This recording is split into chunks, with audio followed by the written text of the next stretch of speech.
भारतीय बाजारों की खुलने की तैयारी। पहला सोना में आप सबका स्वागत है। नजर डालिए एसजीएक्स निफ्टी पर, सिर्फ 2 पॉइंट का नुकसान। कुछ वोलेटाइल ट्रेड्स दिख रहे हैं एसजीएक्स निफ्टी पर। कल देर रात हमने इसे लगभग 25 पॉइंट नीचे देखा था। अमेरिकी बाजारों में एक अच्छी रिकवरी हुई, फ्लैट क्लोजिंग होती हुई दिखी। अब देखिए आप खास रिकवरी जो दिख रही है हांगकांग के बाजार में, जो लगभग 0.5% नीचे थे, अब काफी पॉजिटिव होते हुए दिख रहे हैं और 1.5 से 0.25% तक की तेजी निक्केई में दिख रही है। एशिया बाजार में मिला जुला रुझान है। आप देखिए स्ट्रेट टाइम्स 0.5% नीचे है, शंघाई नीचे है, लेकिन हांगकांग ऊपर है। तो मिला जुला कारोबार है ग्लोबल मार्केट से और शायद यही वजह कि एसजीएक्स निफ्टी किसी तरह के कोई संकेत लेने के मूड में नहीं है। अब बड़ा सवाल है कि लगातार तीसरे दिन क्या भारतीय बाजार मजबूत रह सकते हैं। कल हमने 8,650 पर हाई बनाया था, 8,600 के नीचे ट्रेड नहीं किया। ज्यादातर वक्त हमने 8,600 के ऊपर ही बिताया है। आज देखना होगा क्या हम 8,600 के लेवल को होल्ड कर पाते हैं। चलिए ये पता चलेगा अब से कुछ देर में। प्री ओपनिंग सेशन की टिक्स आती हुई आपके सामने 125 अंक ऊपर है निफ्टी और वजह कोल इंडिया का स्टॉक 8% ऊपर है। आज अपने नतीजे पेश करेगा, 8% ऊपर दिखेगा आपको इन्फोसिस। ये 2 स्टॉक पॉजिटिव दिख रहे हैं। एसीसी में 6% की मजबूती है। कुछ एक स्टॉक्स जो पॉजिटिव साइड पर, सन फार्मा 10% नीचे आपको नजर आएगा। तो ये कुछ एक स्टॉक्स हैं जो एक्शन में दिख रहे हैं आज शुरुआती कारोबार में। इनके अलावा अगर आप नजर डालें तो रुझान जो है वो एनएमडीसी में 3% की तेजी का दिख रहा है। तो कुछ सरकारी कंपनियों के शेयर रिकवर करने की कोशिश कर रहे हैं। एनएमडीसी, कोल इंडिया, पावर ग्रिड ने कल बाजार बंद होने के बाद बेहद शानदार नतीजे पेश किए। लेकिन एक नेगेटिव संकेत जो आपके सामने इस वक्त रुपए का कमजोरी थमती नजर नहीं आ रही है। 62.40 पैसे के आसपास हमने शुरुआत की, आज फिर से 1/4% का नुकसान। तो अब जो दिख रहा है रुपए में संकेत वो ये कि 62 के लेवल को तोड़कर रुपया कमजोर होता दिख रहा है नीचे की तरफ। ये एक खराब संकेत है करेंसी मार्केट से। चलिए आगे बढ़ते हैं, स्टॉक पर फोकस। हमारे एक्सपर्ट्स हमारे साथ है, रजत बोस, देवांग मेहता और नितिन मुरारका। एक और स्टॉक एसबीआई, उस पर राय लेना चाहता हूं देवांग आपसे। $2 बिलियन का क्यूआईपी, लगभग ये समझिए 12-13 हजार करोड़ का इशू लाने की तैयारी है। बड़ा इशू है। इसी महीने शायद बजट के पहले आता हुआ दिखे। क्या करना चाहिए एसबीआई के स्टॉक्स में? खास तौर से मैं इस लिहाज से भी पूछ रहा हूँ, कोल इंडिया एक मोनोपोली वाला स्टॉक, सरकार की इतनी हिस्सेदारी, उस बिजनेस में कहीं कोई कंपटीशन नहीं है। वहां पर सरकार अगर 5% डिस्काउंट प्राइस में, उसके बाद 5% डिस्काउंट और रिटेल इन्वेस्टर से, यानी 10 से 12% का डिस्काउंट मिला है। ऐसे में क्या एसबीआई में भी उम्मीद करनी चाहिए कि डिस्काउंट पर ही होगा मार्केट प्राइस से? भले सरकार की हिस्सेदारी नहीं है क्यूआईपी है, और फिर इस लिहाज से क्या स्टॉक में डाउन साइड रिस्क बनती है? और नतीजे भी कल आने वाले। नतीजे भी कल आने। इनफैक्ट यस, मुझे लग रहा है कि थोड़ा सा डिस्काउंट पे ही देना पड़ेगा इनको, बट एपिटाइट है। हैविंग सेड दैट, अगर डिस्काउंट भी दिया, लेकिन ऐसे शेयर्स के लिए जहां पे पता है कि अगर आगे जीडीपी ग्रोथ अगर आने वाला है तो एसबीआई में ही आप प्रॉक्सी प्ले के हिसाब से खेल सकते हैं। तो आई थिंक इंस्टीट्यूशनल इन्वेस्टर्स जो नॉर्मली क्यूआईपी में पार्टिसिपेट करते हैं उनके लिए ये शेयर की एपिटाइट बहुत ज्यादा होगी और ये 12,000 करोड़ सेल थ्रू हो जाएगा। डिस्काउंट भले ही देना पड़े, 3-4-5% का डिस्काउंट भी अगर हो तो भी आई थिंक जिसको लॉन्ग टर्म के लिए स्टॉक ओन करना है उसके लिए बहुत अच्छी चीज हो सकती है। और थोड़ा बहुत करेक्शन भी देखा है, और अगर एनपीए साइकिल वगैरह की रिकवरी अगर हो गई नेक्स्ट 3 से 6 महीने के अंदर, तो मुझे नहीं लग रहा है कि एसबीआई इससे सस्ता आपको मिल सकता है। तो मुझे लग रहा है कि एसबीआई के स्टॉक के लिए अच्छी एपिटाइट होगी और ये आराम से सेल थ्रू हो जाएगा क्यूआईपी। नतीजों पर भी नजर होगी कि एसबीआई के, पीएनबी और बैंक ऑफ बड़ौदा के कमजोर नतीजे आए थे। देखना होगा एसबीआई कल किस तरह से नतीजे पेश करता है। ये एक और इंटरेस्टिंग स्टॉक जो नतीजों से एक दिन पहले आज फोकस में रहेगा। लेकिन दिवांग, फोकस में काफी सारी कंपनियां हैं जिनमें डील्स हो रही हैं। खबरें चल रही हैं कि अपोलो या एमआरएफ में कोई एक कंपनी केशोराम का टायर डिवीजन खरीदेगी, ऐसा कई दिनों से खबरें हैं। कल भी हमने देखा स्टॉक में आखिरी में थोड़ी सी बढ़त देखने को मिली। सन फार्मा के प्रमोटर्स सुजलॉन में स्टेक लेंगे, इस तरह की खबरें भी चल रही हैं। और कल जो खबर आई, एमएनएम पेपावर डिफेंस में स्टेक खरीद सकता है, 25 से 30% तक की हिस्सेदारी वो खरीद सकता है। कल हमने देखा था पेपावर डिफेंस में भी तेजी देखने को मिली थी। क्लैरिस एक और ऐसी कंपनी है जहां पर खबरें हैं। तो डील्स काफी सारी हो रही हैं। ये बताइए इन सब डील्स में से आपको कौन सी डील पर सबसे ज्यादा भरोसा है और कौन से शेयर पर आप भरोसा करेंगे इन डील्स के चलते? आई थिंक जो 3-4 नाम आपने लिए उसमें से कुछ ऐसे हैं, जैसे अगर सन फार्मा अगर सुजलॉन में स्टेक लेता है तो मेरे ख्याल से बहुत नॉन कोर चीज हो जाती है उनके लिए। सन फार्मा के प्रमोटर्स, ठीक है, सन फार्मा के प्रमोटर्स, लेकिन उनके लिए आई डोंट नो कितना कोर बिजनेस ये होगा या कितना उनको इस चीज में इंटरेस्ट होगा। बट एमएनएम जिस तरह से अगर पीपावाव डिफेंस में स्टेक लेता है तो नेचुरली पीपावाव डिफेंस तो एक मोमेंटम में रहेगा ही रहेगा, क्योंकि एमएनएम की शेयर साइज कंसीडर करें तो this is a very small play. But MNM को जिस तरह से डिफेंस में एक्सपोजर मिलता है और उनको सीरियस बिजनेस में आना है, डिफेंस के भारत फोर्ज जो M&M है, तो I think it augurs very well for M&M। और ये स्टॉक कंटिन्यूसली एक लैगार्ड बना रहा है। अगर आप उसको मारुति से कंपेयर करें या टाटा मोटर्स से कंपेयर करें तो ऑफ लेट भी उसने अच्छा परफॉर्मेंस नहीं दिया है। तो मुझे लग रहा है M&M के लिए एक पॉजिटिव चीज हो सकती है, ये जो 3-4 नाम हमने लिए उसमें से। ओके, तो अगर इस तरह की डील होती तो M&M के लिए डिफेंस में और ज्यादा कारोबार बन सकता है। लेकिन एक और स्टॉक IDFC, यहां पर एक पॉजिटिव खबर आती दिख रही है। नितिन, आपसे राय लेना चाहता हूं। वायदा कारोबार का स्टॉक है, काफी जबरदस्त एक्शन में भी रहा है। इनकी एक सब्सिडरी कंपनी में 60% स्टेक खरीदी है एक PE फंड ने और 1050 करोड़ में ये स्टेक खरीदी है। 4500 करोड़ के आसपास का वैल्यूएशन किया है। क्या IDFC को फायदा मिलेगा? स्टॉक किस तरह से दिख रहा है वायदा कारोबार में? क्या लॉन्ग करने के मौके दिख रहे हैं? देखिए जी, इसमें जो शॉर्ट पोजीशन बनी थी वो जरूर कटी है। लास्ट 2 दिनों में प्राइस थोड़ा ऊपर जा रहा है और ओपन इंटरेस्ट कम हो रहे हैं। कल करीब 0.04%, अगर आप लॉट्स में देखें तो करीब 100 लॉट्स के आसपास ओपन इंटरेस्ट कम हुए हैं और प्राइस में एक राइज है। और जिस तरीके से चार्ट पैटर्न है स्टॉक में, लग रहा है कि एक बेस फॉर्मेशन आपको 160 और 162 की रेंज में बन रहा है। तो मेरे ख्याल से इसमें ऊपर की तरफ स्टॉक मूव करना चाहिए। 175 से 180 की रेंज की तरफ स्टॉक मूव कर जाना चाहिए। यहाँ पे स्टॉप लॉस भी आपको अच्छा मिल रहा है, करीब 164 का स्टॉप लॉस है, ₹4 नीचे स्टॉप लॉस है। और शॉर्ट टर्म टारगेट करीब आपको 175 से 176 का बनता है। और अगर ये 178 के ऊपर क्लोज होगा फिर इसमें एक ब्रेकआउट आएगा, फिर 185 तक के टारगेट भी मिल सकते हैं। ओके, चलिए, तो IDFC एक और ऐसा स्टॉक है जहां पर आपकी नजर जरूर होनी चाहिए। देवांग, फोर्टिस हेल्थ केयर 20% का अपर सर्किट लगता हुआ दिखा। राकेश झुंझुनवाला ने यहां पर करीब 35 लाख शेयर खरीदे हैं ₹119.35 के भाव पर। और कल ही देखिए एक अच्छी तेजी बन गई है इस शेयर में, 6-7% का आज प्री ओपनिंग का मूव दिखा रहा है कि आज फिर वो तेजी हो सकती है। आप ट्रैक करते हैं फोर्टिस हेल्थ केयर को, क्या राय रखते हैं? नहीं, ये कवरेज में नहीं है तो इस पे रजत से कॉल ले लेते हैं। रजत, काफी ठंडा पड़ा हुआ था ये शेयर, इतना बड़ा मूवमेंट दिखता नहीं था कभी भी इस शेयर में, लेकिन कल जिस तरह से एक एक्शन हुआ है हमने देखा, इसमें एक अच्छी खासी तेजी देखने को मिली। इसके नतीजे भी आने वाले हैं कल। ये बताइए चार्ट्स किस तरह के संकेत दे रहे हैं? कुछ और मोमेंटम दिखा सकता है या फिर अब फिजल आउट हो जाएगा मोमेंटम? देखिए, कल तो रिकॉर्ड वॉल्यूम के संग का 140 के आसपास जाके ये बंद दिया है।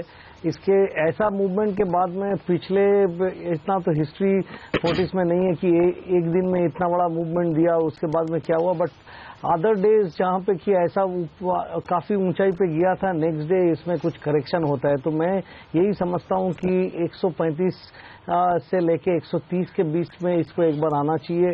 और 140 का जो स्टॉप कल बनाया था उसके ऊपर अगर सस्टेन नहीं करे तो जो पिछले दिनों में इसमें पोजीशन लिया था उसको कुछ मुनाफा वसूली कर लेना चाहिए। बट इतना जरूर मानना चाहिए कि at lower levels intermediate to medium term buyers should buy into this, क्योंकि इसका टेक्निकल रूप में एक strong medium term buy signal already आ चुका है। ओके, तो ये राय आती है यहाँ पर फोर्टिस पर बाय सिग्नल आते हुए वॉल्यूम्स के लिहाज से यहाँ पर साफ तौर पर दिख रहे हैं। चलिए, आज कहाँ मौके हैं आपके लिए ट्रेडिंग करने के लिए, बताने के लिए हमारे साथ जुड़ रही है पूजा त्रिपाठी, सारी ट्रेडिंग कॉल्स लेकर। पूजा, खरीदारी की राय है ज्यादातर? जी, ज्यादातर नहीं बल्कि सारे ही कॉल्स में आज तेजी करने की राय दे रहे हैं हमारे जानकार।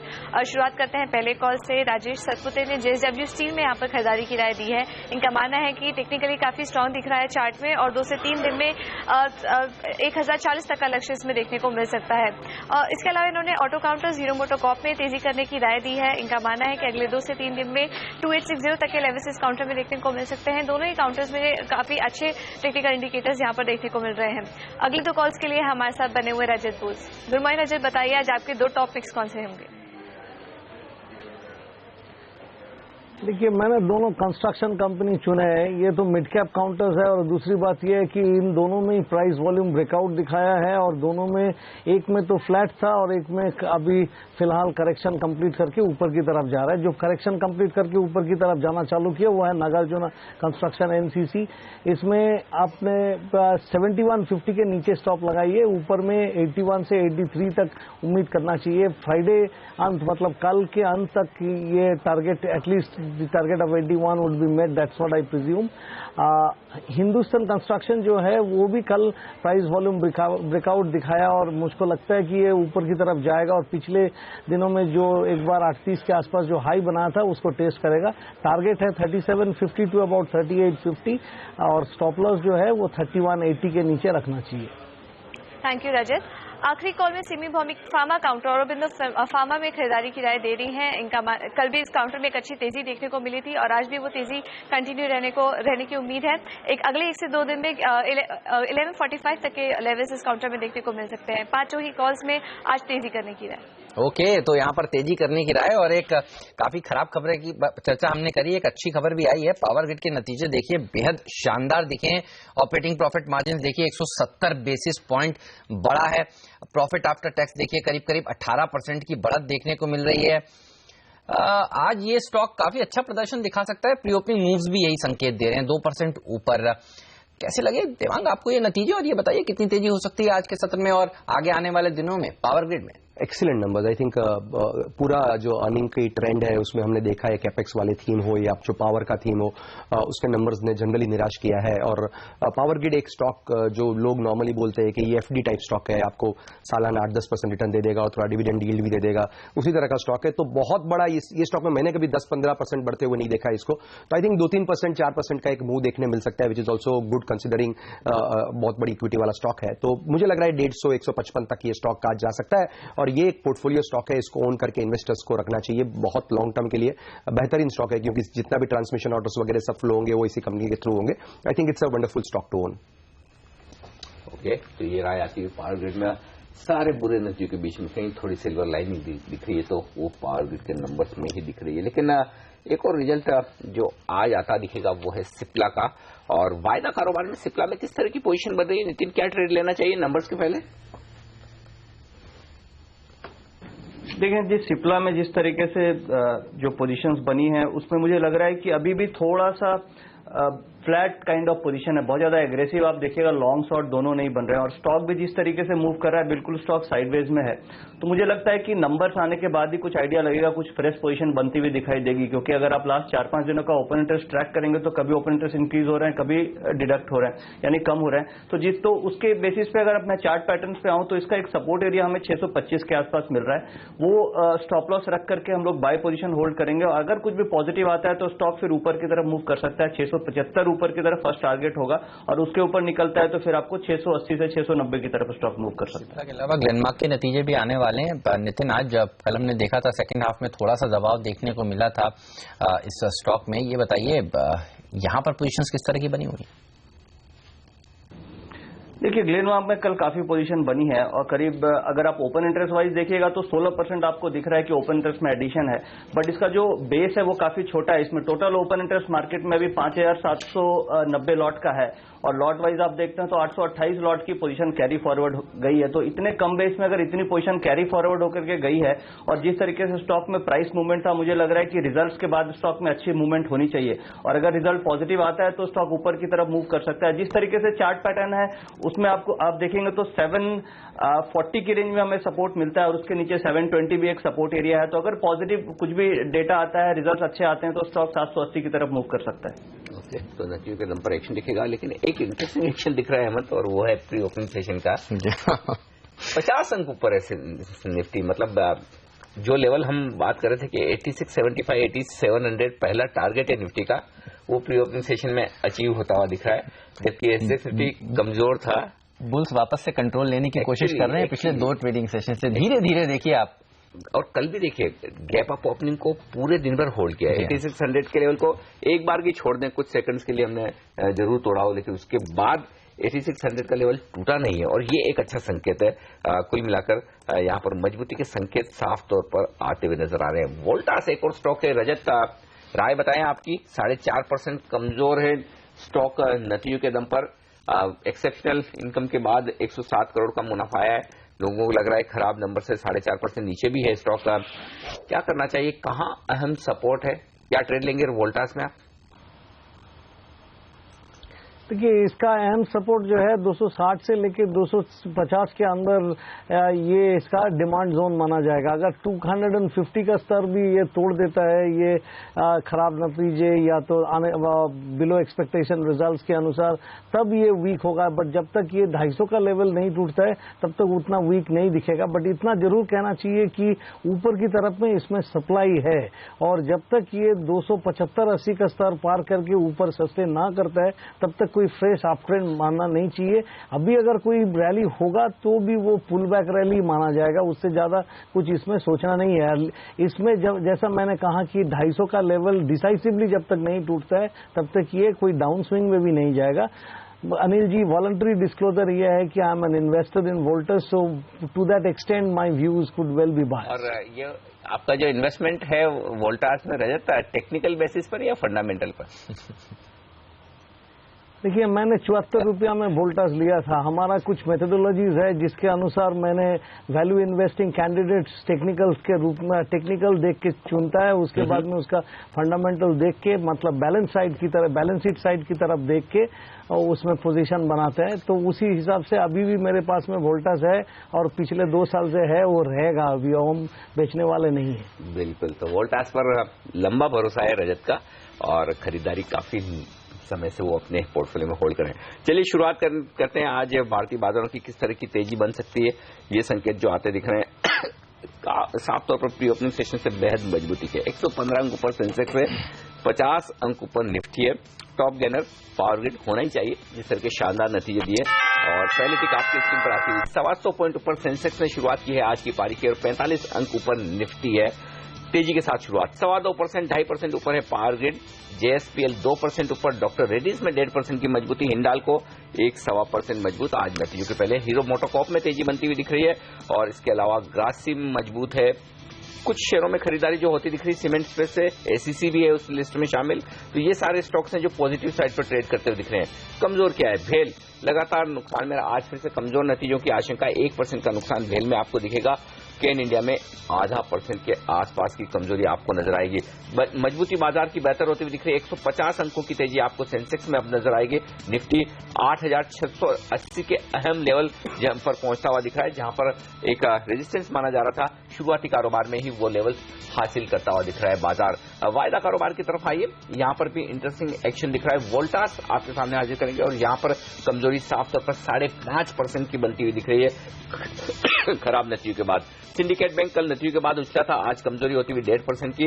वोखाड़ में प्रॉफिट बुकिंग, बाटा कमजोर 1% नीचे आता हुआ एक ही परसेंट नीचे। बाटा में उतनी कमजोरी नहीं शायद जितनी आप उम्मीद कर रहे थे। यूको बैंक 1.25% कमजोर। इंडिया सीमेंट सीएसके को यहां पर अलग करने का जो इनका फैसला है वो बाजार को पसंद आता हुआ दिख रहा है। खराब नतीजों के बावजूद स्टॉक 10% ऊपर है। बॉश को यहां पर इमर्जिंग मार्केट इंडेक्स में शामिल किया है। मॉर्गन स्टैनली कंपोजिट इंडेक्स में 6% की आज फिर से तेजी बनती हुई दिख रही है। पावर ग्रिड तो मजबूत है ही, इसके अलावा यहां पर खरीदारी अपोलो हॉस्पिटल जैसे शहर में होती हुई दिख रही है। 100 पॉइंट ऊपर सेंसेक्स एंड निफ्टी 40 अंक ऊपर। मजबूत शुरुआत मिड कैप और स्मॉल कैप शेयरों की भी। हेमंत, रिजल्ट के दम पर बड़ा एक्शन है आज। जी और इंडिया सीमेंट ही सबसे ज्यादा अच्छा प्रदर्शन दिखा रहा है। नंबर्स आपको on the face of it खराब दिखेंगे, लेकिन ऑपरेशनली देखिए काफी अच्छे नंबर्स हैं। ऑपरेटिंग प्रॉफिट मार्जिन 14% से बढ़कर करीब 15.7% रहा है और दरअसल यही वो आंकड़ा है जिस पर बाजार की नजर है। साथ साथ में जैसा कि अनिल ने कहा कि चेन्नई सुपर किंग को डीमर्ज करके यहां पर लिस्टिंग की बात चल रही है, वो सब चीजें हैं जो इंडिया सीमेंट के शेयर को आज के सत्र में मदद करती हुई आपको दिखेंगी। लेकिन पावर ग्रिड एक ऐसा स्टॉक है जो 3% मजबूत है। वोल्टास में दबाव देखने को मिल रहा है और छोटी मझौली कंपनियों पर नजर रखिए। Pi industries, Concor, JBF India, Ansal properties, ये कुछ ऐसे स्टॉक्स हैं जिन्होंने अच्छे परिणाम पेश किए हैं और यहां पर आपको देखेंगी एक अच्छी खासी तेजी। कॉनकॉर करीब 3.5% ऊपर। पीआई इंडस्ट्रीज के शेयर पर नजर रखिए, 6-7% का बढ़त वहां पर देखने को मिल रही है। अंसल प्रॉपर्टीज पर नजर रखिए, यहां पर भी आप पाएंगे कि बढ़त के साथ ही कारोबार आज के सत्र में होता हुआ। इंसेक्टिसाइड्स इंडिया ने भी करीब 22% का मुनाफा दिखाया है। आइलैंड एफएस में आप देखिए घाटे से मुनाफे में आई है ये कंपनी। हिम्मत सिंह का सीडे का मुनाफा करीब 97% बढ़ा है। ये कुछ और ऐसे स्टॉक्स हैं जिन्होंने अच्छे परिणाम पेश किए हैं। पावर डिफेंस के शेयर पर नजर रखिए, कल हमने देखा था एक अच्छी खासी रैली यहां पर बनी थी, जिस तरह से खबरें आई थी कि एमएनएम यहां पर कुछ स्टेक खरीद सकता है। इस खबर के बाद आज भी देखिए इस शेयर में करीब 12% की तेजी देखने को मिली है कल के एक अच्छे अप मूव के बाद, तो ये काफी इंटरेस्टिंग होगा। और देवांग कह भी रहे थे कि एमएनएम ये एक ऐसा स्टॉक है और पावर डिफेंस की डील पर उनकी नजर है। एमएनएम भी देखिए करीब 1% मजबूती के साथ आज खुलता हुआ। फोर्टिस के शेयर शेयर पर भी नजर रखनी होगी। राकेश झुंझुनवाला ने करीब 119 रुपए पर वहां पर शेयर खरीदे थे, लेकिन आज देखिए वो जो तेजी है वो फिजल आउट होती हुई आपको दिख रही है। कल एक 20% का अप मूव यहां पर देखने को मिला। क्लेरिस लाइफ साइंसेज में भी डील की अटकलें हैं और इस स्टॉक पर भी नजर रखिए। करीब 12% का उछाल देखने को मिल रहा है। कुछ एमएनसी कंपनियां यहां पर खरीदारी की बात कर रही हैं। एबी केमिकल्स और ग्रासिम के शेयर पर भी नजर रखिए। यहां पर मर्जर की बात हुई है। 16 शेयर एबी केमिकल्स के अगर आपके पास हैं तो आपको ग्रासिम का एक शेयर मिलेगा। ग्रासिम जरूर 1.5% ऊपर है। AB chemicals, Aditya Birla chemicals के शेयर पर नजर रखिए। 6% का उछाल यहां पर देखने को मिल रहा है। नीतीश स्टेट दूसरी तरफ कमजोर नतीजे पेश किए हैं। यहां पर दबाव तो काफी सारा स्टॉक स्पेसिफिक एक्शन आज देखने को मिल रहा है। जिस तरह से यहां पर खबरें हैं और नतीजों का असर साफ तौर पर दिखा जा रहा है। बिल्कुल, आईएलएफएस इंजीनियरिंग 20% का ऊपरी सर्किट लगता हुआ दिख रहा है। दमदार नतीजों के बाद यहां पर सबसे बेहतरीन प्रदर्शन नंबर्स के दम पर और सबसे कमजोर प्रदर्शन नंबर्स के दम पर है जिंदाल पोली में 7% का नुकसान। टीडी पावर 7% नीचे। ये कुछ एक स्टॉक्स है जो एक्शन में साफ तौर पर दिख रहे हैं। क्लेरिस लाइफ 15% ऊपर है, बड़ा एक्शन यहां पर भी। और पिपावर डिफेंस जैसा कि आपने कहा यहां पर भी बड़ा एक्शन होता हुआ दिख रहा है। चलिए इन्हीं स्टॉक्स पर फोकस करते हैं। चार्ट्स पर क्लेरिस लाइफ साइंस क्या ट्रेड बनता है? 15% ऊपर है, ये कंपनी बिकने के लिए तैयार है। इस तरह की खबरें आती हुई दिख रही है। रजत, क्या ट्रेड लेंगे आप 235-36 के आसपास? क्या काउंटर ने पूछा आपने? क्लेरिस लाइफ साइंस मेरे ख्याल से खाली बीएसई पर ही लिस्टेड है। ये गुजरात बेस्ड फार्मा कंपनी है क्लेरिस लाइफ साइंस, और यहां पर खबरें आ रही कि कुछ एमएनसी कंपनियां इंटरेस्टेड है इसे खरीदने में। फंडामेंटली आप चेक करते हैं देवांग? नहीं। ओके, रजत चार्ट पर राय दे पाएंगे आप? यहाँ चार्ट दिखाई दे रहा है। चार्ट तो यही बता रहा है कि ये एक रेंज ब्रेकआउट करके अभी ऊपर की तरफ चल रहा है।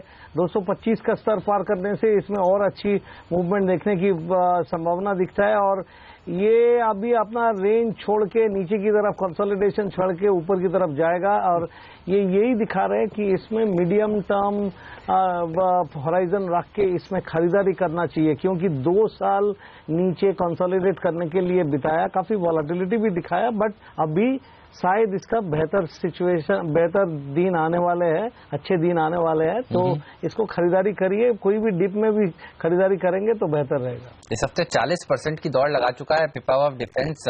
ये खबरें कहीं कहीं थी कि इस तरह की एक डील हो सकती है, हालांकि औपचारिक ऐलान अभी कंपनी ने नहीं किया है। 11-11.5% ऊपर है ये स्टॉक। 40% के रनअप का यहाँ पर देखा जा चुका है। रजत, क्या करना चाहिए? शेयर हो तो मुनाफा वसूल लें, या आपको लगता है और तेजी देखने को मिल सकती है? डील की जो साइज है, जो भाव है, वो बताया जा रहा है 66 रुपीज के आसपास हो सकता है। शेयर का भाव इस समय 71 रुपए। देखिए, 52 वीक हाई पिछले जून के महीना में 73.95 में बनाया, अभी उससे सिर्फ 2 रुपया नीचे है, और 3-4 दिन पहले ये 50 रुपए के आसपास था। तो अगर मेरे पास में होता, एटलीस्ट मैं पार्ट प्रॉफिट तो जरूर बुक कर लेता, क्योंकि इतना वर्टिकल राइज है।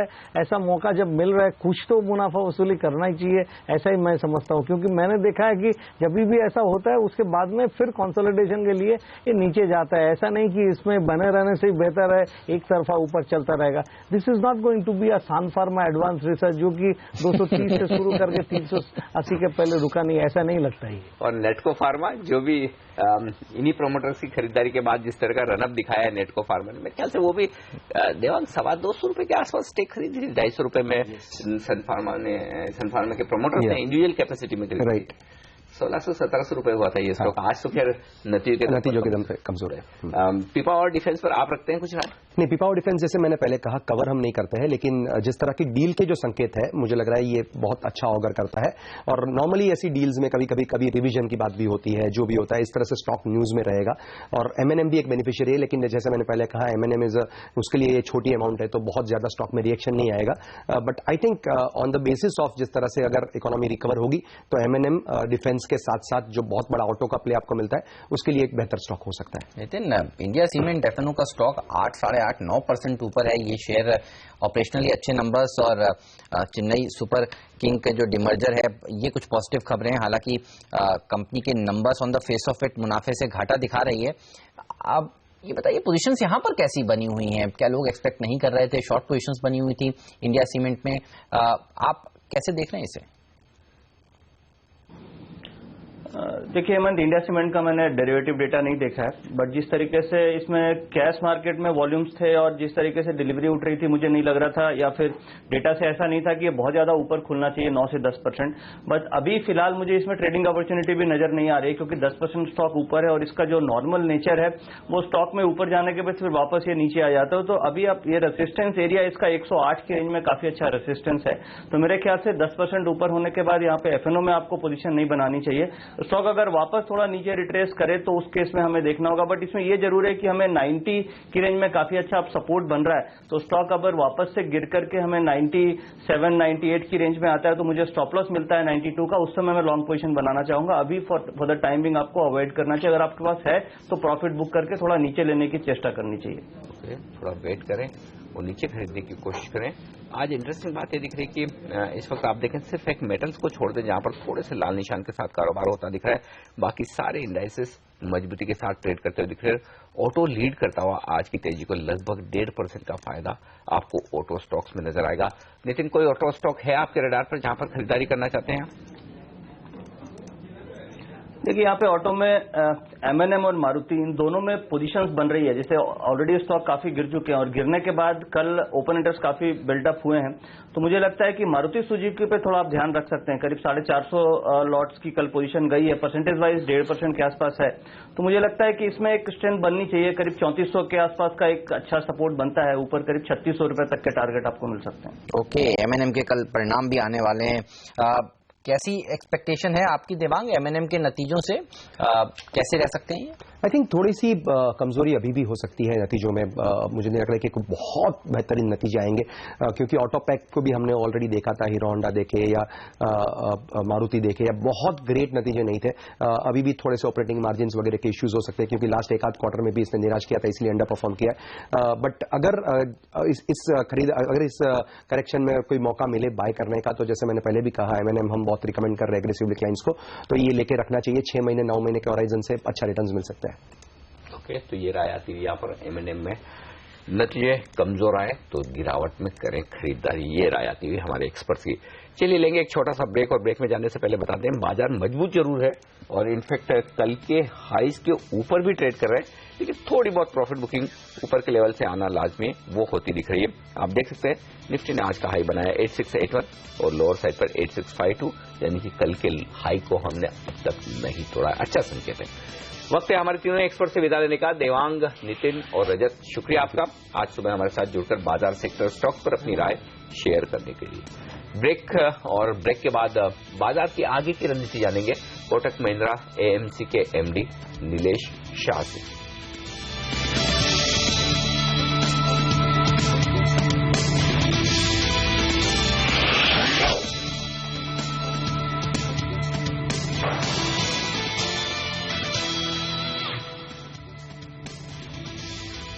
स्वागत है आप सभी का सीएनबीसी आवाज पर। ऊपरी स्तरों से बाजार थोड़े से हल्के होते हुए अब केवल 40 अंक की बढ़त या फिर 44 अंक की बढ़त सेंसेक्स में देखने को मिल रही है और 24 अंक ही ऊपर है इस समय निफ्टी, लेकिन 8650 के बेहद करीब कारोबार होता हुआ आपको दिखेगा। इंडिया सीमेंट जैसे स्टॉक्स 12% मजबूत है अच्छे नंबर्स के दम पर, यहां पर आपको नजर जरूर बनाकर रखनी चाहिए। वोल्टास खराब नंबर्स के बाद आप देखिए करीब करीब 6% पिटता हुआ नजर आ रहा है, तो काफी सारा अर्निंग्स को लेकर रिएक्शन देखने को मिल रहा है। चलिए अर्निंग सीजन पर ही बात करते हैं और बाजार पर आगे की बात करते हैं। हमारे साथ कोटक महिंद्रा एएमसी के एमडी नीलेश शाह अब जुड़ चुके हैं। स्वागत है नीलेश आपका सीएनबीसी आवाज पर। एफआईएस की तरफ से हम देख रहे हैं लगातार 9 दिन से बिकवाली होती हुई नजर आ रही है और बुल्स का कॉन्फिडेंस थोड़ा सा डगमगा रहा है। आपको क्या लगता है क्यों यहां पर खरीदारी नहीं होती हुई नजर आ रही, या फिर मुनाफा वसूली कर रहे हैं एफआईएस का, ये कहना सही होगा? ये जो एफआईआई की सेलिंग है वो मतलब पिछले कुछ दिनों में शुरू हुई है, ऐसा नहीं है कि वो कंसिस्टेंटली बेच रहे हैं। सेकंड, अगर हम देखें तो डेट मार्केट में अभी भी एफआईआई फ्लोस चालू है, सो इट्स ओनली कि इक्विटी में थोड़ा बहुत बुकिंग हो रहा है। तीसरा, मतलब कुछ हद तक काफ़ी पैसा इस साल और पिछले 1 या 1.5 साल के अंदर ETFs के थ्रू आया है, जहाँ पे अगर इन्वेस्टर्स रिडीम करे तो फंड मैनेजर्स को कोई चॉइस नहीं होती बट सेल करे। तो मेरे हिसाब से जो एफआईआई की सेलिंग नंबर्स है वो टेम्पररी है, एंड मेरे हिसाब से ये इंडियन इक्विटीज़ में और इंडियन मार्केट में लॉन्ग टर्म के लिए निवेशक बने रहेंगे। बिल्कुल, तो लॉन्ग टर्म के लिए एफआईएस निवेशक बने रहेंगे, लेकिन बिकवाली की वजह आपने बताया कि लॉन्ग टर्म के लिहाज से निवेशक भी बने रहेंगे, लेकिन इस बीच एक बार बाजार थोड़े से ऊपर के लेवल से फिसलते हुए दिख रहे हैं। मतलब सिर्फ 50 अंकों की तेजी अब बची और निफ्टी 8,650 के आसपास आता है। भेल जैसे शेयर देखिए दबाव बना रहे हैं, यहाँ पर माना जा रहा है कि आज कमजोर नतीजे पेश होंगे। विनिवेश का हैंगओवर भी यहाँ पर बना हुआ है और काफी सारे स्टॉक्स देखिए, केन इंडिया, कोल इंडिया एक और ऐसा स्टॉक है जहां पर कमजोरी देखने को मिल रही है और इसके भी वीक नंबर्स आएंगे। मुझे लगता है कि जिस तरह से निफ्टी की 4 दिग्गज कंपनियों के नतीजे आ जाने वाले हैं, बाजार को लगता है कि मूड दरअसल यहीं से खराब होता हुआ नजर आएगा, इसीलिए प्रेशर देखने को मिल रहा है। दिनेश भाई, इसी पर आपसे राय लेना चाहता हूँ। निफ्टी में 500 पॉइंट का एक करेक्शन हो चुका है, 8,000, इनफैक्ट हम 9,000 पहुंचे ही हैं, 8985 जो हाई बनाया है, उसके बाद 8,470 का लो बनाया है। क्या लग रहा है आपका, क्या ये एक साइजेबल ढंग का करेक्शन हो चुका है, सफिशिएंट है, या फिर अब भी और करेक्शन की गुंजाइश बाकी है? मार्केट की करेक्शन को इस नजरिए से देखिए कि अगर वो आज की जो फेयर वैल्यू है वहां से बहुत ज्यादा करेक्ट हो जाती है तो वो इतनी अट्रैक्टिव हो जाती है कि आप उसमें निवेश कर सकते हैं। बट मार्केट कभी इतना दयालु नहीं रहेगा कि आपको एक अच्छे लेवल पे एंट्री पॉइंट मिले। मार्केट हमेशा एक चलती गाड़ी में चढ़ने जैसा अनुभव है, तो मार्केट की मूवमेंट को उतना नहीं देखना चाहिए। इसमें किस तरह से करेक्शन आएंगे वो कुछ फंडामेंटल्स ड्रिवन होते हैं, कुछ इवेंट्स ड्रिवन होते हैं। कल को अगर ग्रीस की एग्जिट हो जाए तो प्रोबेबली 500 पॉइंट करेक्शन कम लगेगा। अगर कल यूएस फेड रेट हाइक हो जाती है और उस वजह से इमर्जिंग मार्केट में से आउटफ्लो चालू हो जाते हैं तब भी शायद ये 500 पॉइंट का करेक्शन कम लगेगा। और सपोज कोई रीजन के बगैर अगर 500 पॉइंट मार्केट गिर जाता है तो वो शायद ज्यादा लगेगा। सो हमें हर बार इवेंट्स को देखनी पड़ेगी, फंडामेंटल को देखने पड़ेंगे और फिर तय करना पड़ेगा मार्केट सस्ता है, मार्केट महंगा है या मार्केट फेयर वैल्यू पे है। इस वक्त मार्केट तकरीबन फेयर वैल्यू के ऊपर है। लंबे समय की अवधि के लिए मार्केट निवेश करने के लायक लगता है। हो सकता है कि शॉर्ट टर्म में थोड़ी वॉलेटिलिटी हो, बट अगर करेक्शन मिलता है तो उसे एक अपॉर्चुनिटी बन के उसका लाभ उठाइए, निवेश करिए। भाई साहब, अब ये जानना चाहते हैं कि यहाँ से बजट तक क्या तेजी देखने को मिल सकती है? 28 तारीख को शनिवार को बजट आने वाला है फरवरी में, ये बताइए एक प्री बजट रैली की ये तैयारी कर लेनी चाहिए फिर? पिछले 1-1.5 सालों के अंदर मार्केट ने काफी बढ़त हासिल की है, तो उसको लगते हुए ऐसा नहीं लगता है कि मार्केट अभी एक प्री बजट रैली के मूड में होगा। आई थिंक निवेशकों ने मतलब अपनी जो कॉन्फिडेंस होनी चाहिए इंडियन इकोनॉमी के ऊपर, इंडियन गवर्नमेंट के ऊपर, वो ऑलरेडी इतना पैसा लगा के जायज कर दी है। तो अब वो बजट को देखेंगे, बजट में किस तरह से प्रोविजंस आती है, किस तरह से स्टेप्स लिए जाते हैं प्रो ग्रोथ के, एम्प्लॉयमेंट के, उसके हिसाब से मार्केट की नई मूव तय होगी। और ऐसे में नीलेश भाई, जो नतीजों का सीजन है अब तक काफी निराशाजनक दिख रहा है, खासतौर से दिग्गजों के लिहाज से। क्या आपको लग रहा है कि शेयर्स अपने फंडामेंटल से बहुत ज्यादा बढ़ गए हैं, वैल्यूएशंस महंगे, रिजल्ट्स को कैसे देख रहे हैं आप? रिजल्ट सीजन को अगर देखा जाए तो कुछ सेक्टर में एक्सपेक्टेशन के हिसाब से रिजल्ट आए, कुछ सेक्टर में नहीं आए। ओवरऑल जो अर्निंग्स ग्रोथ हुआ है 6 से 8% का, वो डेफिनेटली मार्केट की एक्सपेक्टेशन से नीचे है। बट मार्केट फ्यूचर को डिस्काउंट कर रहा है। महंगाई के दर जो पिछले सालों में ज्यादा थे वो अब कम हो रहे हैं। करेंसी जो पिछले सालों में कुछ वॉलेटाइल सी थी अब वो स्टेबल हो गई है। और मोस्ट इम्पॉर्टेंटली जो ग्रोथ रेट प्रेशर में थे वो अब यहाँ से रिकवर होते हुए दिख रहे हैं। तीसरी एक चीज है कि ब्याज के दर जो पिछले सालों में ऊपर थे वो अब नीचे होने की उम्मीदें हैं। घटता हुआ इन्फ्लेशन, घटती हुई ब्याज की दरें और इम्प्रूव होता हुआ ग्रोथ, ये सारी चीजें अर्निंग्स को एक्सेलरेट कर सकते हैं। और मार्केट ये अर्निंग्स एक्सेलरेशन को जो शायद 2 क्वार्टर के बाद हो, शायद 4 क्वार्टर के बाद हो, उसको डिस्काउंट कर रही है।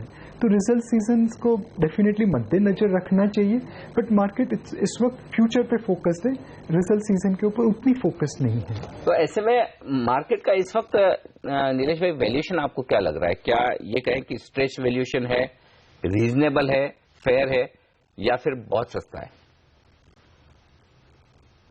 मेरे हिसाब से स्ट्रेच और चीप करने की कोई गुंजाइश नहीं है। हिस्टोरिकली इंडियन मार्केट 10 से 12 के पी के ऊपर चीप गिना जा सकता था। इस वक्त मार्केट का पी तकरीबन 17-18 के आसपास है, तो चीप तो नहीं है।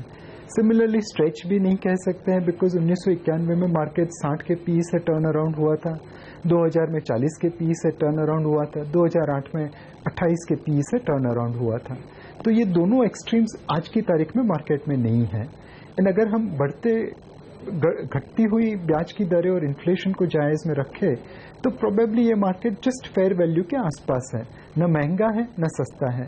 और इस वक्त इसमें निवेश करने के लिए लंबी अवधि का समय मर्यादा होनी बहुत जरूरी है।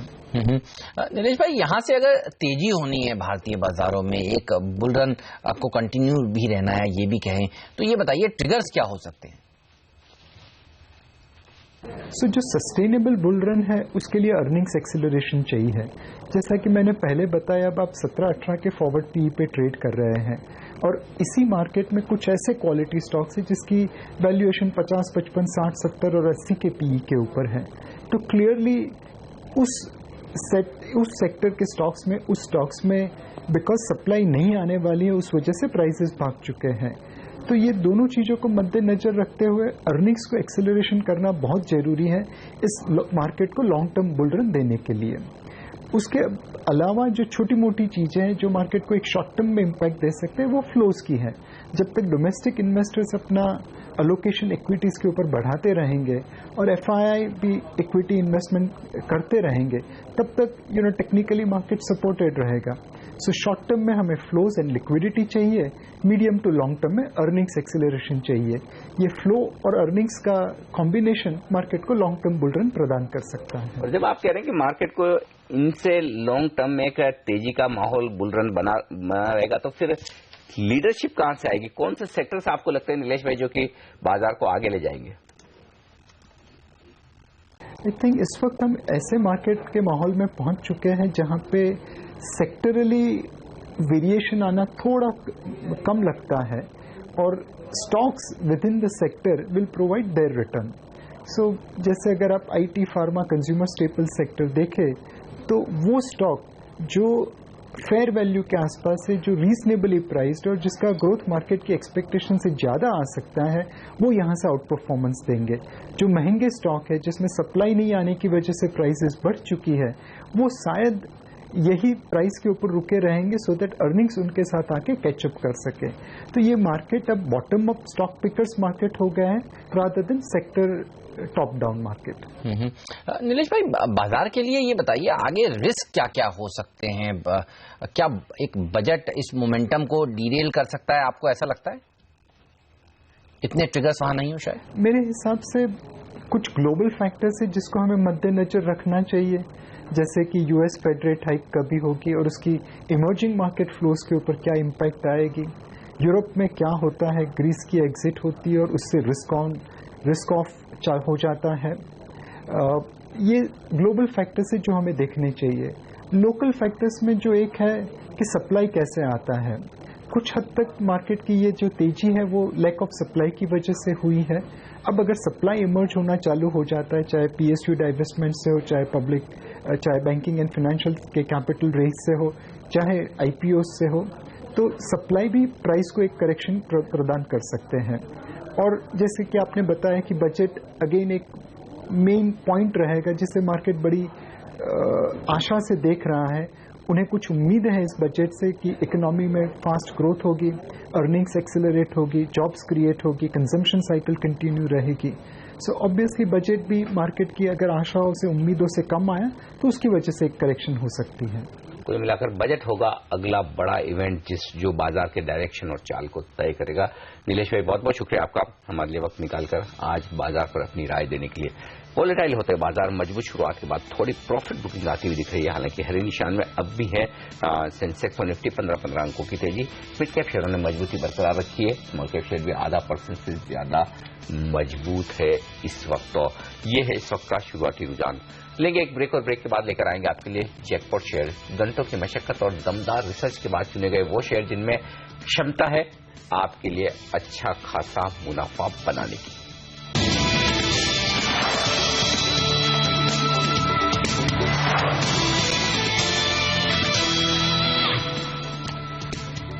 स्वागत है आपका सीएनबीसी आवाज पर। बाजार पर नजर रखिए। दिन के हाईएस्ट लेवल से बाजार नीचे फिसलते हुए मात्र 5 पॉइंट की बढ़त ही अब आपको सेंसेक्स में दिखेगी। किसी भी वक्त लाल निशान में आने की तैयारी यहां पर हो चुकी है और आप देखिए निफ्टी भी अब मात्र 15 अंक की बढ़त दिखा रहा है। एक अच्छी बढ़त जरूर भारतीय बाजार ने दिखाई थी जब 9:15 पर हम खुले थे, लेकिन आप देखिए वो बढ़त को अब गंवाने के मूड में भारतीय बाजार।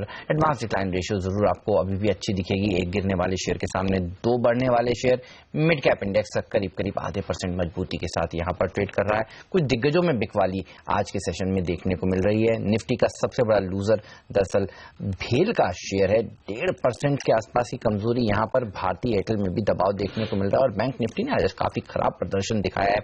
एसबीआई देखिए, बैंक ऑफ बड़ौदा देखिए, आईसीआईसीआई बैंक देखिए, एक्सिस बैंक, ये तमाम ऐसे बैंकिंग शेयर हैं जहां पर खराब प्रदर्शन देखने को मिल रहा है। बैंक निफ्टी जिसने कल सुधरने की कोशिश की थी, आज देखिए अपने गेंस को गिव अप करती हुई दिख रही है और इसीलिए भारतीय बाजारों पर दबाव देखा जा रहा है। कोल इंडिया जैसे कुछ और दिग्गज ऐसे स्टॉक्स हैं जहां पर प्रेशर देखने को मिल रहा है। कोल इंडिया के आज नतीजे भी आने वाले हैं, तो दिग्गजों के नतीजों से पहले थोड़ा सा बाजार दबाव में दिख रहा है ऊपरी स्तरों से। बिल्कुल, और लगातार तीसरे दिन की तेजी के बाद थोड़ी बहुत प्रॉफिट बुकिंग जाहिर तौर पर आनी लाजमी है ऊपर के लेवल से।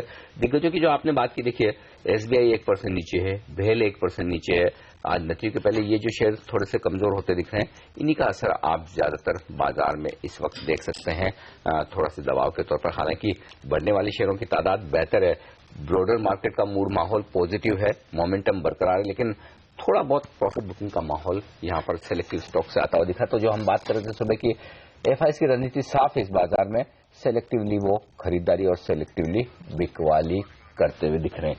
चलिए आगे बढ़ते हैं और आज हम आपके लिए खास सीरीज शुरू कर रहे हैं जैकपॉट शेयर बताने की। इस सीजन का जैकपॉट शेयर काफी खास है। पहले हम अपने एक्सपर्ट से जैकपॉट शेयर जानते थे, लेकिन अब सीएनबीसी आवाज की रिसर्च टीम रोजाना कड़ी मेहनत और दमदार रिसर्च के बाद चुनकर लाएगी आपके लिए कुछ ऐसे बेहतरीन शेयर्स जो आपको मालामाल बनाने की क्षमता रखते हैं।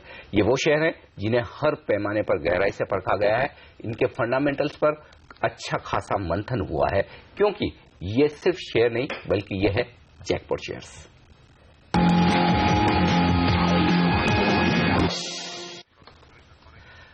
और चलेंगे हमारे सहयोगी संदीप ग्रोवर के पास। संदीप बताइए, शुरुआत में आज जैकपॉट शेयर की सीरीज में पहला शेयर कौन सा चुना है? इस सीरीज में सबसे पहले आपके सामने जीएसएफसी या Gujarat state fertiliser and chemicals, इसको रखना चाहेंगे। जैसे कि नाम सजेस्ट करता है, 2 कारोबार में है ये कंपनी, फर्टिलाइजर और केमिकल्स, और गुजरात सरकार की कंपनी, तो उस लिहाज से कॉर्पोरेट गवर्नेंस के कोई इश्यूज होने का यहाँ पे कोई डर नहीं है। लेकिन अगर कोई शेयर को जैकपॉट शेयर बनना है तो 4 ऐसे पैमाने हैं जिसके ऊपर हम इस शेयर को आंकना चाहेंगे, जिसमें सबसे पहला है पेरेंटेज या तो फिर इसका शेयर होल्डिंग पैटर्न। गुजरात सरकार की कंपनी है और अपनी होल्डिंग कंपनी के जरिए 38% के आसपास की हिस्सेदारी इसमें होल्ड करते हैं। और एफआईएस की होल्डिंग देखिए काफी इंटरेस्टिंग है, 21.5% से ज्यादा की हिस्सेदारी वो होल्ड करते हैं फिलहाल। और सितंबर 2013 में देखें तो 14% के आसपास की हिस्सेदारी वो होल्ड करते थे, यानी कि वहां से लेकर अब तक करीब 7.5% के आसपास का इजाफा एफआईएस की होल्डिंग में इस कंपनी में देखने को मिल चुका है। डीआईएस भी करीब 14% के आसपास की हिस्सेदारी होल्ड करते हैं, जिसमें एलआईसी करीब 7.5% के आसपास की हिस्सेदारी होल्ड करती है। तो कुल मिलाकर करीब 74% के आसपास की हिस्सेदारी स्ट्रॉन्ग हैंड्स में है। तो पेरेंटेज वाइज या तो फिर शेयर होल्डर पैटर्न वाइज हमें इसमें कोई दिक्कत नजर नहीं आती। इस पैमाने पे ये कंपनी खरी उतरती है।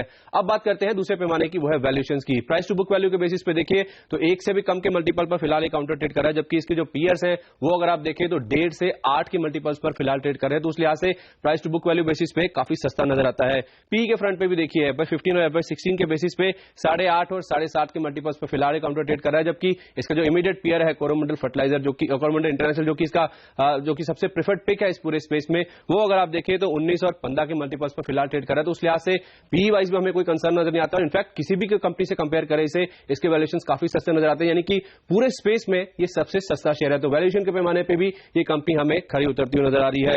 अब बात करते हैं इस कंपनी की बैलेंस शीट या तो फिर ग्रोथ की। इस कंपनी के प्लांट्स अगर आप देखें तो 110% की कैपेसिटी यूटिलाइजेशन पर फिलहाल कामकाज कर रहे हैं और अच्छे खासे एक्सपेंशन का केस बनता है, जिसके ऊपर कंपनी काम भी कर रही है, जिसमें FY15 की दूसरी छमाही में इन्होंने करीब 270 से 300 करोड़ रुपए के आसपास के एक्सपेंशन लाइनअप करे और ओवर द मीडियम टर्म 1200 से 1600 करोड़ रुपए के आसपास के एक्सपेंशन उन्होंने लाइनअप किए हैं, जिसका जो इंपैक्ट है वो दरअसल Q4 FY15 यानी कि अगली तिमाही के अंत से आना शुरू शुरू होगा, तो जिसकी वजह से FY16 में इनका जो रेवेन्यू मोमेंटम है उसमें एक तगड़ा जंप देखने को मिल सकता है। वैसे भी अगर आप देखें, अगर एक कंपनी इतना बड़ा केपेक्स कर रही है तो चिंता की बात दरअसल ये हो सकती है क्या इस कंपनी का कर्ज बढ़ तो नहीं रहा। 540 करोड़ रुपए के आसपास का कर्ज था इसका सितंबर एंड तक, जो कि चिंता का विषय था। लेकिन अगर आप देखें कि जो नेट डेट है वो केवल 100 करोड़ रुपए के आसपास का, जो कि FY14 के एंड में 360 करोड़ रुपए के आसपास का। तो लगातार केपेक्स पे फोकस है, लेकिन उसके साथ साथ एक कंपनी अपना कर्ज कम करी है, जो कि बहुत बड़ा पॉजिटिव। और net debt to equity ratio अगर आप देखें 0.2 के आसपास का, जबकि इंडस्ट्री एवरेज 1.5 के आसपास का। तो उस लिहाज से यहां पे भी कोई कंसर्न नजर नहीं आता। बैलेंस शीट काफी मजबूत है और केपेक्स के ऊपर इस कंपनी का काफी ज्यादा फोकस है, तो इस पैमाने पे भी ये कंपनी हमें काफी अच्छी नजर आती है। अब बात करते हैं इस कंपनी का आउटलुक किस तरह का, यानी कि आने वाला समय कैसा इस कंपनी के लिए रह सकता है। FY14 रेवेन्यूज के लिहाज से इस कंपनी के लिए काफी खराब था, लेकिन माना जा रहा है कि जिस तरह से एक्सपेंशन प्लान एक के बाद एक शुरू होंगे, FY16 ऑनवर्ड्स इस कंपनी की जो रेवेन्यूज है उसमें खासा जंप देखने को मिलेगा। इनफैक्ट FY15 में इस कंपनी के लिए काफी पॉजिटिव रह सकता है। मैनेजमेंट ने जो गाइडेंस दिया है वो काफी पॉजिटिव है। 15,000 करोड़ रुपए के आसपास के रेवेन्यूज की बात दरअसल वो FY20 तक करें, यानी कि आने वाले सालों में करीब 0.8% के आसपास के जो रेवेन्यू ग्रोथ इन्होंने फिलहाल क्लॉक किए थे पिछले 4 साल में, उसके मुकाबले 18.5% के आसपास की ग्रोथ से कंपनी ग्रो करती हुई जाएगी। तो उस लिहाज से काफी स्ट्रॉन्ग गाइडेंस कंपनी की ओर से आया है। वैसे भी कच्चा तेल नीचे आया, उससे इनके केमिकल सेगमेंट है उसके मार्जिन में इंप्रूवमेंट होगा। यूरिया पॉलिसी नोटिफाई हुई थी अक्टूबर 2013 में, उससे इनके फर्टिलाइजर सेक्टर को काफी ज्यादा बूस्ट मिलेगा। और सरकार का जिस तरह से काफी फोकस है जो फ्यूल सप्लाईज को यहाँ पे इंश्योर करने के लिए, तो वो इस कंपनी के लिए हमें लगता है कि आगे चलते हुए बहुत बड़ा गेम चेंजर साबित हो सकता है। और अगला ट्रिगर जो है इस कंपनी के लिए वो हमें बजट नजर आता है, जो कि कुछ ही दिन दूर है। और 2 बड़े फैसले हैं जो कि इस बजट में आते हुए नजर आएंगे, जिसमें सबसे पहला है यूरिया डी कंट्रोल। अगर ये फैसला आता है तो बहुत बड़ा गेम चेंजर हो सकता है। और साथ ही साथ जो केमिकल्स पर एंटी डंपिंग ड्यूटी की बात की जा रही है, अगर ये दोनों फैसले आते हैं तो हमें लगता है कि इस कंपनी का जो आउटलुक है उसमें बड़ा चेंज आने वाले समय में देखने को मिल सकता है। और वैसे भी पीएम मोदी जब से बन के आए हैं, गुजरात से जो कंपनी से वैसे भी उनका जो सेंटीमेंट है उसमें खासा सुधार हमने आते हुए देखा है। तो आउटलुक भी हमें इस कंपनी का काफी बेटर नजर आता है। तो चारों पैमाने पर अगर आप देखें, पेरेंटेज की बात करें, वैल्यूएशन की बात करें, बैलेंस शीट की बात करें या आउटलुक की बात करें, सभी पैमाने पर यह कंपनी खरी उतरती है। तो उस लिहाज से हमें लगता है कि इस कंपनी में जैकपॉट शेयर बनने का काफी दमखम है।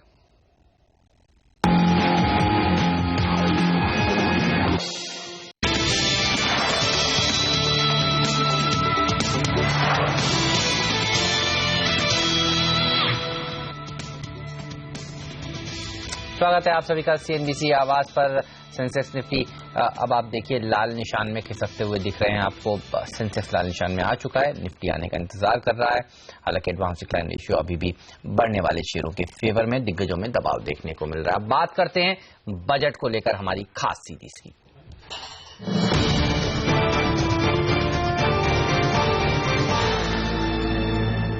बजट पर बात करने के लिए फिक्की के पूर्व प्रेसिडेंट और हमारे साथ जुड़ चुके हैं सिद्धार्थ बिरला जी। बिरला जी, स्वागत है आपका CNBC आवाज पर। सबसे पहले आपसे यही जानना चाहता हूं, क्या बजट से आपको बड़ी उम्मीदें हैं इस बार? क्या कुछ देखना चाहेंगे आप इस बार बजट में? देखिए, बजट का इस बार महत्व तो है, काफी महत्व है, पर ये मानना कि सब कुछ जो हम चाहते हैं वो बजट में हो जाएगा, ये मानना भी ठीक नहीं है। तो हम बेसिक चीजें जो है बजट में देखना चाहेंगे। और बाकी मेरी तो ये उम्मीद है कि एक बार बजट आए और 52 हफ्ते, हर एक हफ्ते दो नए अनाउंसमेंट्स और 2 नए इंप्लीमेंटेशन हो, तो वो हमारे लिए ज्यादा फायदेमंद होंगे। इस बजट में मेरे ख्याल अगर 3 चीजें, इस बजट के अंदर अगर 3 चीजें देखी जाएं, तो एक तो अपना फाइनेंशियल डिसिप्लिन कैसा रहेगा उसका रोड मैप सामने आना चाहिए, और उस डिसिप्लिन के अंदर हम पब्लिक स्पेंडिंग और इंफ्रास्ट्रक्चर स्पेंडिंग किस तरह से बढ़ा सकते हैं उसके ऊपर पूरी नजर रहेगी। दूसरा जो है टैक्सेशन के ऊपर, क्योंकि बजट ही एक टाइम है जब टैक्स लॉज और टैक्स पॉलिसीज को अमेंड किया जा सकता है। टैक्स लॉ और टैक्स पॉलिसी पूरे वर्ष अमेंड नहीं हो सकती। तो टैक्सेशन में जितनी आपको इंप्रूवमेंट्स करनी है, पर्टिकुलरली प्रोसेस में, सिस्टम में, नॉन एडवाइजरियल सिस्टम के लिए, वो हम बजट में देखना चाहेंगे। और तीसरा ये है कि एक पॉजिटिव कंज्यूमर क्लाइमेट किस तरह से बिल्ड कर सके, उसके लिए सिग्नलिंग बहुत इंपॉर्टेंट है बजट में। तो मेरे ख्याल ये 3 चीजें अगर हो जाएं तो बजट अपना काम कर लेगी। बिरला साहब, आप चूंकि फिक्की जैसी इंडस्ट्री बॉडी की जो ये पूरी संस्था है, इसे आप हेड कर चुके हैं, इस नजरिए से ये बताइए कि इंडस्ट्री एक्चुअली क्या चाहती है इस बजट से? देखिए, जो मैंने 3 बातें कही कि कंज्यूमर क्लाइमेट इंप्रूव हो, क्योंकि डिमांड वीकनेस अभी बहुत है कंट्री के अंदर, और हर एक सेक्टर वाइज आप देखेंगे कि 70 से 80% कैपेसिटी पे यूनिट्स चल रहे हैं। तो अगर आगे की ग्रोथ देखते हुए सबसे पहले तो ये गैप, एग्जिस्टिंग कैपेसिटी का गैप कैसे पूरा हो, उसके आगे जाके कोई नया इन्वेस्टमेंट प्लान करेगा। तो आज जो इन्वेस्टमेंट प्लानिंग में सबसे बड़ी 2 चीजें हैं रास्ते में, एक है कि कंज्यूमर डिमांड पूरी तरह नहीं बढ़ पा रही है कंट्री में, और नंबर 2 जो बैलेंस शीट्स डैमेज हो चुकी है पिछले 2-3 वर्षों में। क्योंकि अगर देखें तो करीब एक अभी सर्वे आई थी कि जो 500 सबसे बड़ी कंपनियां हैं वो ओवर लीवरेज्ड हैं। तो अगर ओवर लीवरेजिंग रहेगी तो अगर आपकी इच्छा हो तो भी आपको इन्वेस्टमेंट करने के लिए आपकी कैपेबिलिटी कम हो जाती है। तो इस चीज को किस तरह से अटेंड किया जाएगा, रिसोर्सेज कहां से आएंगे, किस मैनर में आएंगे, और डिमांड किस तरह बढ़ती है, जिसके ऊपर नई कैपेसिटी प्लानिंग हो।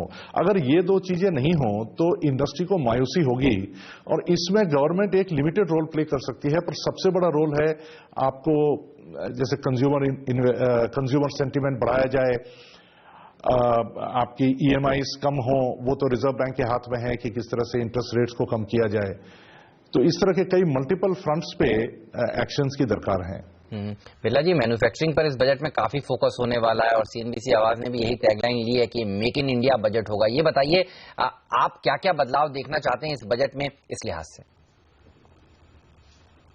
जी, इसमें जो इमीडिएटली जो किया जा सकता है, एक तो इंट्रोडक्शन ऑफ GST एकदम इमिनेंट है, तो उसको किस तरह से सही तरह से लागू किया जाए, उसको करने में करीब 6-8 महीने लग जाएंगे, 1 साल लग जाएगा, पर GST एक सबसे महत्वपूर्ण स्टेप होगा। दूसरा जो इमीडिएट रिजल्ट दे सकता है कि कई इंडस्ट्रीज जो सफर कर रही हैं आज, मैन्युफैक्चरिंग इंडस्ट्रीज, वो इन्वर्टेड ड्यूटी के तहत कर रही हैं, जहां आपके फिनिश्ड गुड्स के ऊपर इंपोर्ट ड्यूटी कम है और रॉ मटेरियल के ऊपर इंपोर्ट ड्यूटी ज्यादा है। तो ये चीज तो मेरे ख्याल बजट में अटेंड हो सकती है, और इसके ऊपर काफी काम भी हुआ है जहां तक मेरा अंदाज है। इसके बाद असल चीज जो हमें मैन्युफैक्चरिंग अगर हिंदुस्तान में एज अ सब्जेक्ट हमें बढ़ाना है, तो हमें एक सिंगल कॉम्पिटिटिवनेस की ओर ध्यान देना पड़ेगा। कॉम्पिटिटिवनेस में आपके इंफ्रास्ट्रक्चर और जो सिस्टमिक कॉम्पिटिटिवनेस है, कि आप समझें कि फैक्ट्री के अंदर कॉम्पिटिटिवनेस है, पर उस फैक्ट्री के माल को जब तक आप पोर्ट में पहुंचाएं तो कॉम्पिटिटिवनेस खत्म हो जाती है। तो इसके लिए इंफ्रास्ट्रक्चर और एफिशिएंट इंफ्रास्ट्रक्चर की बहुत ज्यादा दरकार है। इसके बिना हम ना हिंदुस्तान में कॉम्पिटिटिव रहेंगे, ना हम बाहर कॉम्पिटिटिव रहेंगे। चाइना का माल आके यहां सस्ता बिकेगा, हिंदुस्तान का बना हुआ माल हिंदुस्तान में नहीं बिक पाएगा। तो ये एक सबसे बड़ी जो कॉम्पिटिटिवनेस वाला सब्जेक्ट है, ये हमें मीडियम टर्म में अटेंड करना है। बिल्कुल। तो ये रहा आती हुई बजट की उम्मीदों पर। बिरला साहब, बहुत बहुत शुक्रिया आपका हमारे लिए वक्त निकालने के लिए और सारे बजट एक्सपेक्टेशन पर बात करने के लिए इंडस्ट्री के बिहाफ पे। तो लगातार तीसरा दिन हमने शुरुआत मजबूती के साथ की, लेकिन थोड़ी प्रॉफिट बुकिंग, थोड़ा उतार चढ़ाव ऊपर के लेवल से 8650 को होल्ड करने की कोशिश निफ्टी की। मिड कैप और स्मॉल कैप शेयर जबरदस्त प्रदर्शन आज भी करते हुए। पहला सौदा में आज के लिए इतना ही। लेकिन आप बने रहिए CNBC आवाज के साथ। ब्रेक के बाद लेकर आएंगे आवाज IPL। हमें दीजिए इजाजत। नमस्कार।